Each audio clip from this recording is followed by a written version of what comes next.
दोस्तों नमस्कार। मैं BM मिश्र अनसुने किस्से में आप सबका हृदय से स्वागत करता हूं। अनसुने किस्से में मैं इस मंगलवार आपके लिए लाया हूं कहानी ग्रहों की उल्टी चाल। मैंने तो पहले ही कहा था तुम दोनों भाइयों की कुंडली में विदेश प्रवास का योग है।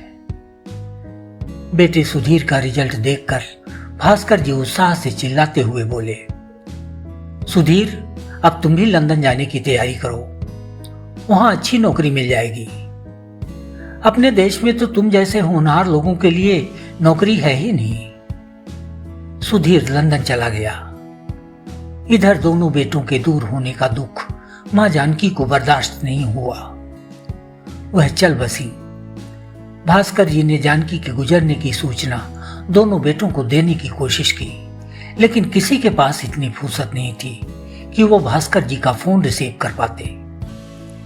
भास्कर को लगा कि दूसरों के ग्रह नक्षत्र ठीक करते करते शायद वो अपने ग्रह नक्षत्रों की ओर कभी देख ही नहीं पाए।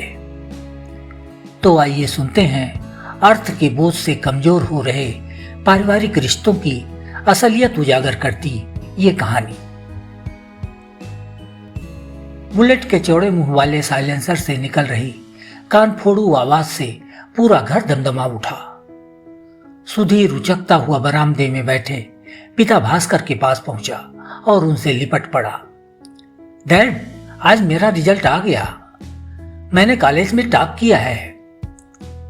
सुधीर को अपनी बाहों में भींचकर भास्कर लगभग चिल्लाते हुए बोले, मैंने पहले ही कहा था ना, इस बार कॉलेज में तुम नंबर 1 पर रहोगे। मेरी बात झूठ कैसे निकलती। आज मेरे बेटे ने मेरी नाक ऊंची कर दी। कुछ देर बाद भास्कर सुधीर को खुद से अलग करते हुए अपना हाथ चश्मे तक ले गए। जब तक वो चश्मे को संभाल पाते पट से नीचे आ गिरा। सुधीर को गले लगाने के दौरान चश्मे की डंडी पहले ही टूट चुकी थी। अब फर्श पर गिरने से कांच भी टूट गया। जमीन पर बिखरे पड़े कांच को देखकर भास्कर की जैसे पूरी खुशी काफूर हो गई हो। अरे, अशुभ हो गया। ऐसे अच्छे मौके पर कांच का टूटना ठीक नहीं है। भास्कर के चेहरे पर उभरे चिंता के भाव देखकर सुधीर तेजी से बोला, अरे डैड, आप भी क्या, चश्मे तो गिरते ही रहते हैं और जब जमीन पर गिरेगा तो कांच तो टूटेगा ही। भला इसमें शुभ और अशुभ की कौन सी बात है। टेंशन छोड़िए, मैं अभी जाकर आपके लिए नया चश्मा लाता हूं। भास्कर को लगा कि चश्मा टूटने की बात अब यहीं छोड़ देनी चाहिए, नहीं तो सुधीर के उत्साह में बाधा पहुंचेगी। वो खुद को सहज करते हुए बोले, बेटा, मुझे पूरा विश्वास था कि तुम इस बार जरूर टॉप करोगे। तुम्हारे सारे ग्रह नक्षत्र कह रहे हैं कि भविष्य में तुम एक बड़े इंजीनियर बनोगे। मैंने जब तुम्हारी कुंडली बनाई थी तब सारे ग्रह चीख चीख कर कह रहे थे, भास्कर, तुम्हारा छोटा बेटा तुम्हारा नाम बुलंदियों पर ले जाएगा। तुम्हें वो सब सुख देगा। तुम्हारा छोटा बेटा तुम्हें राजा बना देगा। भास्कर ग्रह नक्षत्रों की अनुकंपा पर भगवान का आभार ज्ञापित कर रहे थे और सुधीर उनके चेहरे की भाव भंगिमाओं को बांचने की कोशिश कर रहा था। बेटा, अब तुम भी लंदन जाने की तैयारी करो। हिंदुस्तान में तुम्हारे लायक नौकरी असंभव है। इतने अच्छे नंबर लाने के बाद हिंदुस्तान में ईंट पत्थर गिनने की इंजीनियरिंग करना मूर्खता होगी। लंदन में एक से बढ़कर एक नौकरी मिल जाएगी तुम्हें। अच्छा खासा पैसा है वहां। मुझे तो पैसों की जरूरत है नहीं, लेकिन तुम जब पैसा कमाओगे तो मेरा नाम जरूर चारों तरफ फैलेगा। एक बाप को इससे अधिक और क्या चाहिए। भास्कर जी अपना पूरा नाम पंडित श्री 1008 भास्कराचार्य पांडे ज्योतिषाचार्य लिखते हैं। ज्योतिष में उनकी अच्छी पकड़ है। ग्रह नक्षत्रों का गुणागणित फिट करने में माहिर हैं। शहर के बड़े बड़े दिग्गज उनसे मिलने के लिए दरवाजे पर घंटों नाक रगड़ते हैं। भास्कर जी भी अपनी अहमियत बढ़ाने में कभी पीछे नहीं रहे। घर में चाहे खाली ही बैठे हों, अगर कोई मिलने आता तो उससे 2 घंटे का इंतजार जरूर करवाते। यह कहकर कि अभी वो एक बड़े मंत्री की कुंडली देखने में व्यस्त है, इसके बाद ही आपका नंबर आएगा।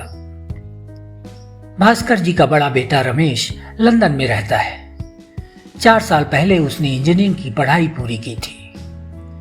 भास्कर ने एक बड़े सूटकेस में उसकी डिग्री और कुछ कपड़े पैक कर उसे लंदन रवाना किया था। रमेश की कुंडली में भी विदेश प्रवास का योग था, सो भास्कर जी ने बहुत पहले उसका पासपोर्ट बनवा रखा था। रमेश लंदन में किसी बड़ी कंस्ट्रक्शन कंपनी में इंजीनियर बन गया। मोटी तनख्वाह, गाड़ी, बंगला सब मिला उसे। साल भर तक तो वह भास्कर से हफ्ते में एक बार जरूर बात करता रहा। अपनी उन्नत यात्रा के बारे में बताता, पैसे कहां कहां इन्वेस्ट कर रहा है, भास्कर को A to Z जानकारी देता। लेकिन फिर धीरे धीरे उसे समय अभाव की समस्या सताने लगी।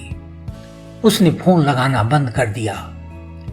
जब कभी भास्कर जी से न रहा जाता तो वो खुद फोन लगाते। लेकिन अब शायद रमेश के पास फोन उठाने का समय ही न बचा था। 3 साल से भास्कर जी रमेश की आवाज सुनने को तरस रहे हैं। देखने मिलने की बात तो बहुत दूर की रही। हाँ, तो मैं क्या कह रहा था? सुधीर, होनहार लोगों के लिए लंदन अमेरिका जैसे देश ही ठीक है। यहां सर खपाने का कोई मतलब नहीं है। जानते हो सुधीर, तुम दोनों भाइयों की कुंडली में विदेश प्रवास का योग तो है ही, मेरी भी कुंडली कमजोर नहीं है। सारे सुख लिखे हैं उसमें। भास्कर जी ग्रह, नक्षत्र, कुंडली, नौकरी, विदेश की चर्चा में लीन ही थे कि अंदर से अटक अटक कर आई एक पछतावे भरी आवाज ने उनके वाक प्रवाह को बाधित कर दिया। अरे रमेश के बाबू, अब ऐसी गलती ना करना। बड़काऊ को तो हमसे दूर ही कर दिया, छोटकाऊ को भी हमसे अलग न कर देना। कहीं नहीं जाएगा सुधीर। क्या अपने देश में नौकरी की कमी है? भले ही थोड़ा कम कमाए, लेकिन ये हमारे पास ही रहेगा। पत्नी जानकी के याचना भरे किंतु कठोर स्वर ने भास्कर जी के चेहरे का अचानक हुलिया बदल दिया। अरे भाग्यवान, न जाने तुम्हारी बुद्धि किसने हर ली। बुद्धि आए भी कैसे? घर से बाहर तो कभी निकली नहीं। जो थोड़ी बहुत थी, बैठे बैठे वो भी चली गई। भाग्यवान, तुमको देश और विदेश में कोई अंतर मालूम है कि नहीं? बड़े बड़े मंत्री मिनिस्टरों के लड़के ही जा पाते हैं विदेश। तुम्हें तो भाग्य सराहना चाहिए कि तुम्हारे दोनों पूतों को भगवान ने विदेश में रहने का सुख दिया। और फिर उनकी खुशी से ही तो हमारी खुशी है। हाँ हाँ ठीक है, लेकिन मुझे नहीं चाहिए ऐसी खुशी। जिसे 9 महीने कोख में पाला, जन्म के बाद हर रोज राई लोन से उसकी डींठ उतारती रही, 20 साल तक आंखों से ओझल नहीं होने दिया, आज 4 साल से उसकी परछाई तक देखने को तरस गई। भूल गई उसकी वो आवाज जिसमें अम्मा के साथ हीरे मोती झड़ते थे।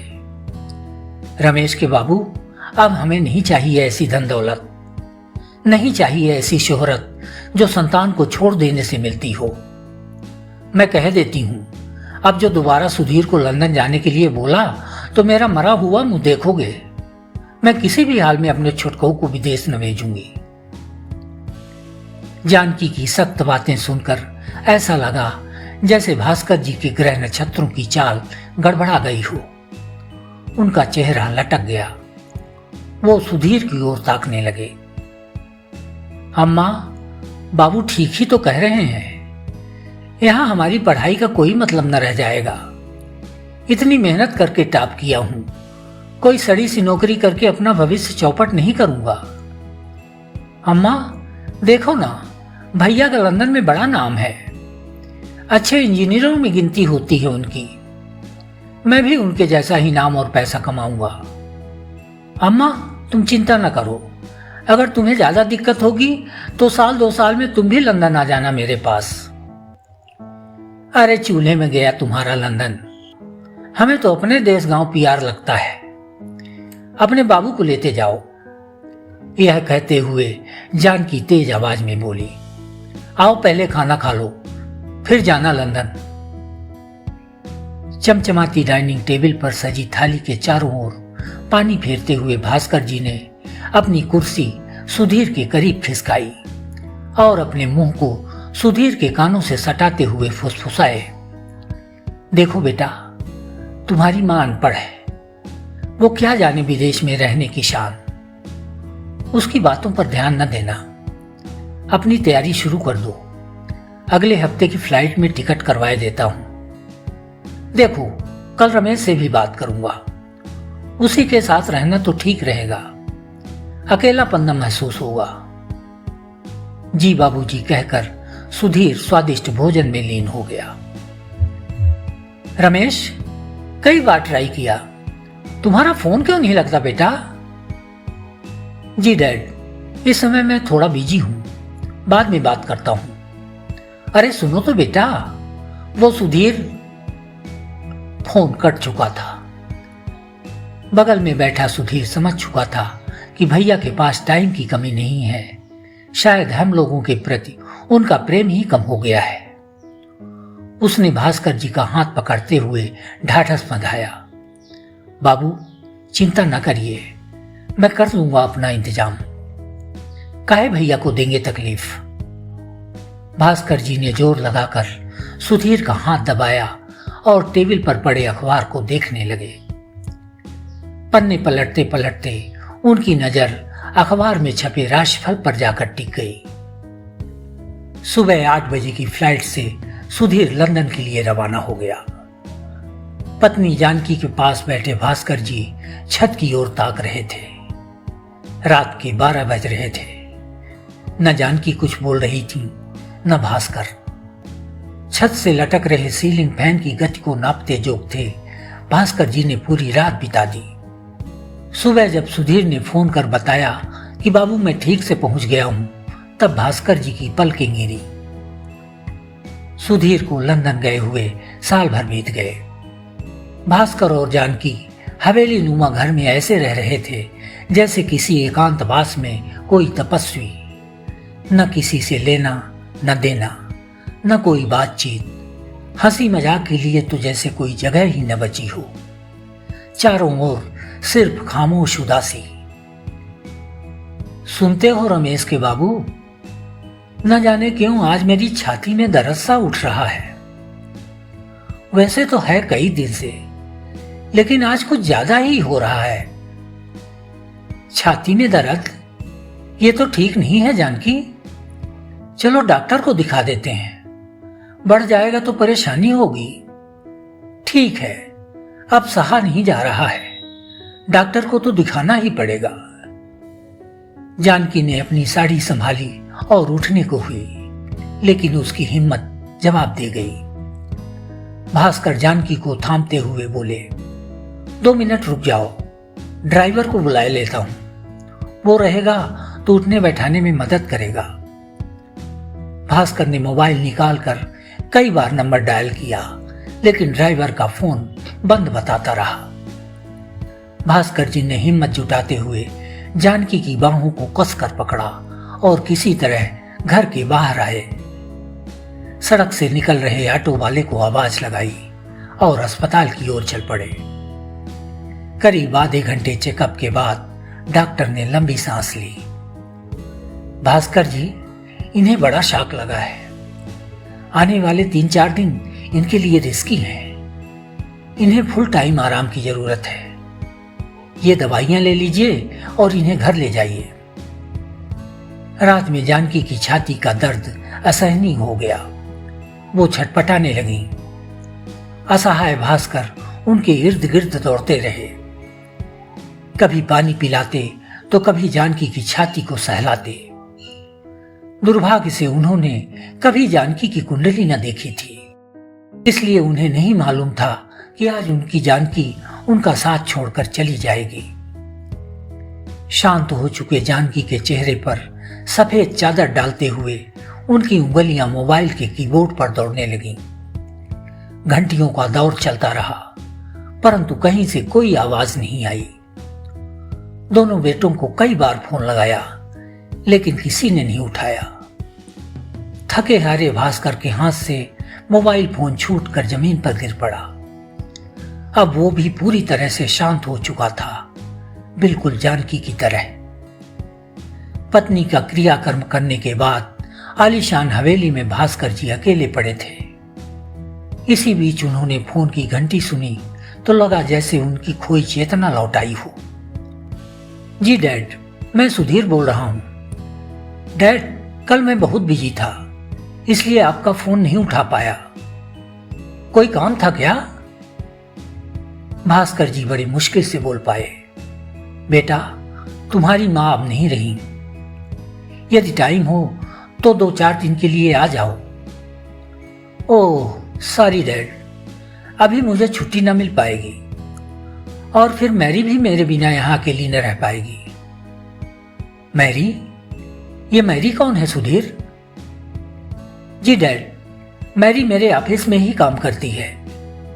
मैंने पिछले हफ्ते ही उससे शादी की है। यह सुनते ही मखमली बिस्तर पर लेटे भास्कर जी को लगा जैसे किसी ने उनके पूरे शरीर में एक साथ कई कांटे चुभो दिए हों। इसकी अथाह पीड़ा उनके चेहरे पर साफ साफ दिख रही थी। पास में ही खड़े ड्राइवर से भास्कर जी की यह हालत देखी नहीं जा रही थी। उसके मुंह से अचानक ही निकल पड़ा, बाबूजी, आपने जीवन भर दूसरों के ग्रह नक्षत्र ठीक किए, लेकिन शायद अपने नक्षत्रों की ओर देखना भूल गए। मुझे तो लगता है आपके सारे ग्रह नक्षत्र गर्दिश में हैं। आपके सारे ग्रहों की चाल उल्टी हो गई है। मित्रों, आपको यह कहानी कैसी लगी कमेंट बॉक्स में हमें जरूर बताएं। यदि कहानी अच्छी लगी हो तो लाइक व शेयर करना न भूलें। और हाँ, यदि आपने अब तक हमारे चैनल को सब्सक्राइब नहीं किया है तो कर लें। अगले मंगलवार हम फिर मिलेंगे एक नई कहानी के साथ। धन्यवाद।